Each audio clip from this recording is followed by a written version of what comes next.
Zimbabwe and Nigeria have locked horns with Tesla and other EV manufacturers, saying that they no longer want to export lithium for them to produce their batteries with. Instead, they want the batteries to be produced domestically in Africa.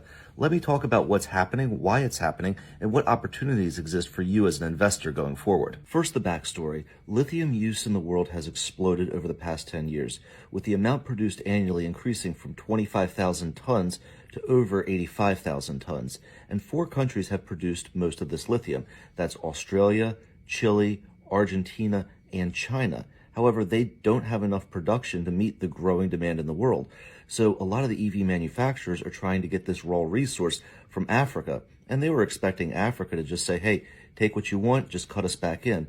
They weren't expecting multiple African countries to tell them, no, you can't take our resources. You have to build your batteries domestically. So why are African leaders like President Mnangagwa making such a firm stance? It comes down to their goals with their economy. Many of these African countries don't want to simply be places to extract raw resources from. They want to be places where value is added.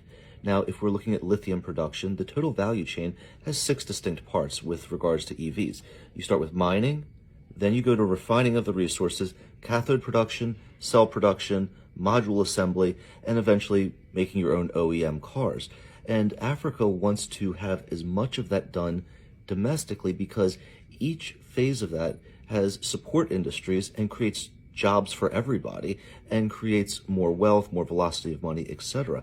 That's the real game plan. Instead of just getting a quick buck, they want to create something that creates wealth more sustainably. Now, in reality, we don't know how much lithium Zimbabwe, Nigeria, or the Central African countries actually have because the terrain hasn't been scouted out because the demand is relatively new.